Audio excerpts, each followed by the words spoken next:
साथियों, मोदी विकसित भारत का संकल्प लेकर निकला है और जब मैं विकसित भारत का संकल्प निकल के निकला हूं तब हरियाणा का मुझ पर बहुत अधिकार भी है, क्योंकि मेरी विकास यात्रा में हरियाणा के भी संस्कार है।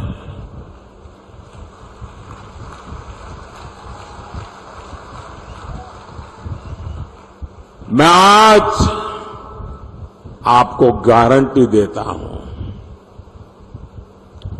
आपका सपना ही मेरा संकल्प है।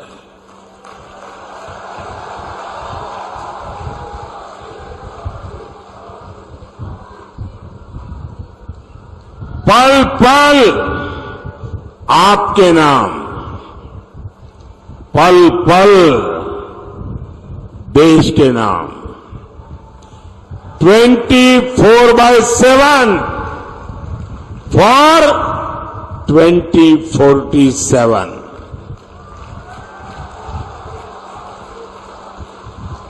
साथियों, कांग्रेस को महिलाओं से, किसानों से, नौजवानों से कोई मतलब नहीं है।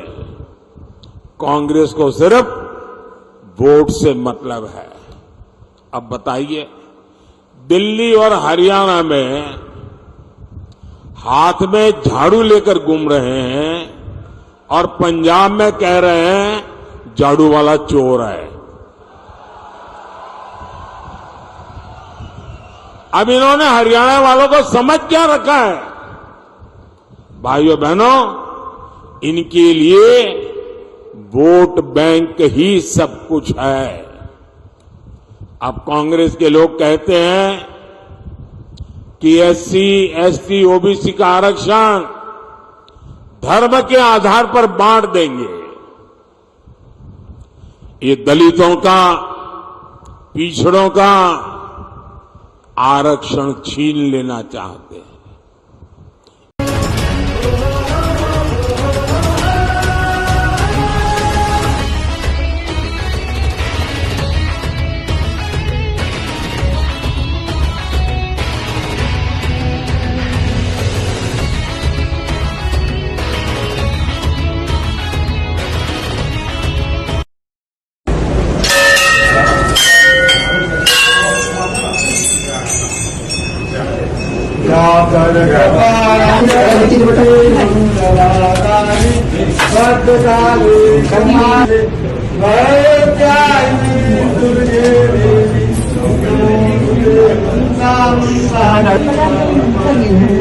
प्रसाद उसको भोग लगा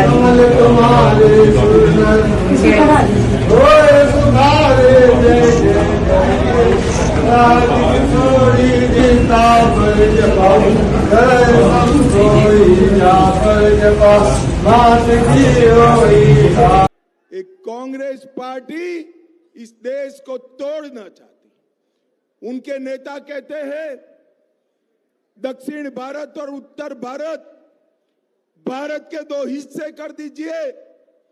मैं आज बुंदेलखंड वासियों को पूछने आया हूं, भारत के दो टुकड़े करने चाहिए क्या? आप चिंता मत करो, मोदी जी आने वाले हैं और मोदी जी के रहते कोई भारत को तोड़ नहीं सकता। भाई, सारण की जनता से हम अपील करते हैं कि भारी मतदान करिए इंडिया गठबंधन रोहिणी आचार्य के पक्ष में और देश को बचाइए, लोकतंत्र को बचाइए, प्रजातंत्र को बचाइए। बहुत नेतृत्व में भारत की राजनीति को बदलते हुए देखा है।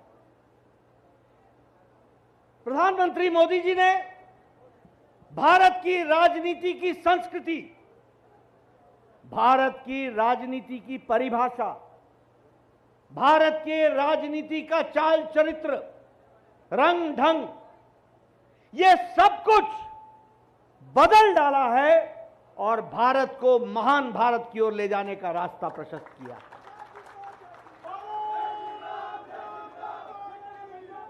मैं आपको याद दिलाना चाहता हूं, नौजवानों से मेरा निवेदन है, जरा जोश संभाल के रखो, मेरी बात सुन लो, बैठ जाओ। मैं आपसे बताना चाहता हूं कि 10 साल पहले राजनीति क्या थी।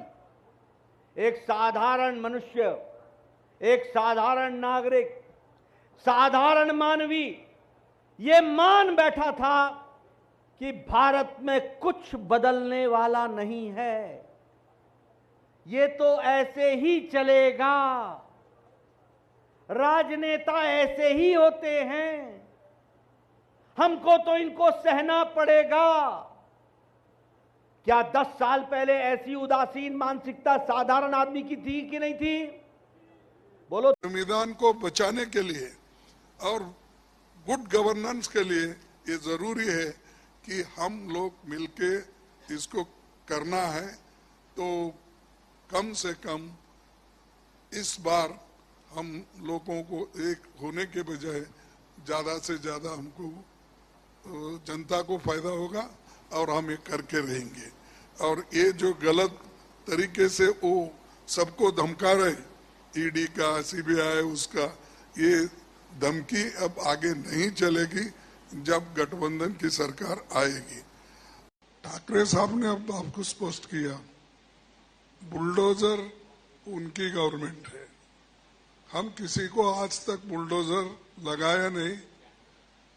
और ये जो भगवान की मंदिर जो ट्रस्ट के ओर से बनी है, अभी बनने में है, ये जनता में एक भ्रम पैदा करने के लिए और जनता में एक रोष पैदा करके इंस्टिगेट करने का, ये तो मैं समझता हूँ ये तो इलेक्शन कमीशन उनके ऊपर एक्शन लेना चाहिए। गुजारिश करने आया हूँ, एक अपील करने आया हूँ। जम्मू कश्मीर हमारी सरजमी, हमारी इज्जत, वकार, हमारी शनाख्त, पहचान, सब कुछ तहस-नहस किया गया। और ये तब मुमकिन हुआ जब आपके वोट फट गए, जब आपके वोट तकसीम हुए, आपकी आवाज